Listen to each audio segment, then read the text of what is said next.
time with Lauren at Ruff Cuts, and this is Jasper, and he is massive. He is a very big boy. Tell me about what kind of dog he is. He is a sheepadoodle, so he is a mix between an Old English sheepdog and a standard poodle, and he is a ball of energy. Yeah, I was gonna say, and his fur, his hair, I don't know what you call it. What do we need to do to take care of these animals' fur and hair in the springtime?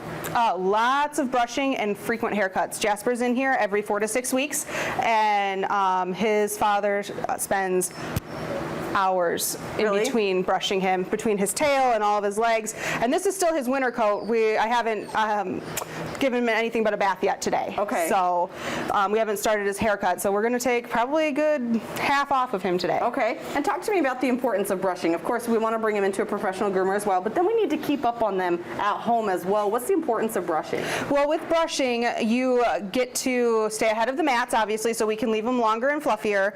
But also, it gives you a good chance to separate the hair. You can find ticks, fleas, and those pesky little stick-tight burrs that are out right now and getting in everything. So especially if your dog has any of those that they find regularly, but it definitely keeps their coat up and in the way that you want it. Now, what do you recommend if your animal doesn't prefer brushing? You know, sometimes, and it's just cats more, but some dogs, you know, sometimes they're like, oh, I don't want to be brushed or bathed or whatever. What do you recommend? Desensitizing with them. So you brush them and then you give them their favorite low-calorie treat so that they don't get overweight. But you brush them, make it a positive experience, help them learn that brushing is not bad, and it's something that you're going to have to work on a very regular basis, and your groomer will definitely appreciate it. Yes, and if we don't brush, it can lead to matting. Talk to me about that. Matting can very quickly cause skin infections, especially if they get anything in the mat, like leaves, debris, dirt, or other irritants, so they can get skin infections,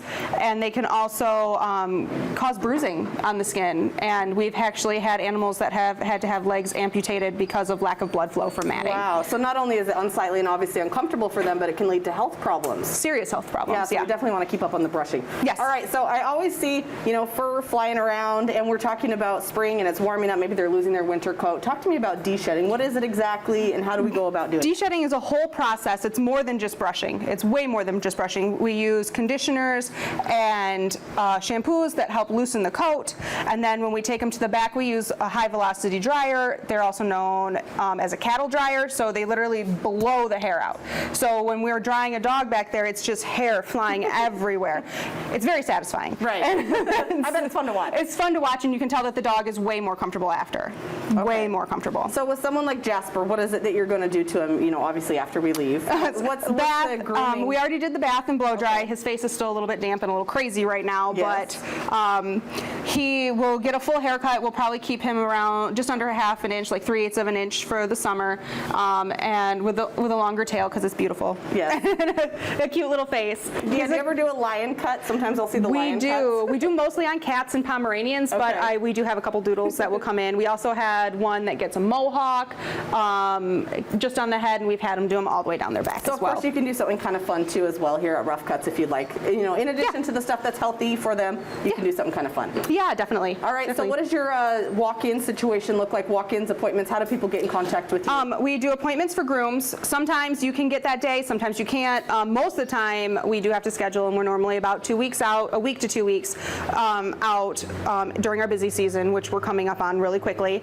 But sometimes we have people that have to reschedule, and we are able to get you in that day. Okay, Lauren Wood here at Ruff Cuts. Thank you for your time, and of course Jasper, TV star now. Yes. Thank you so much for the information. Not a problem.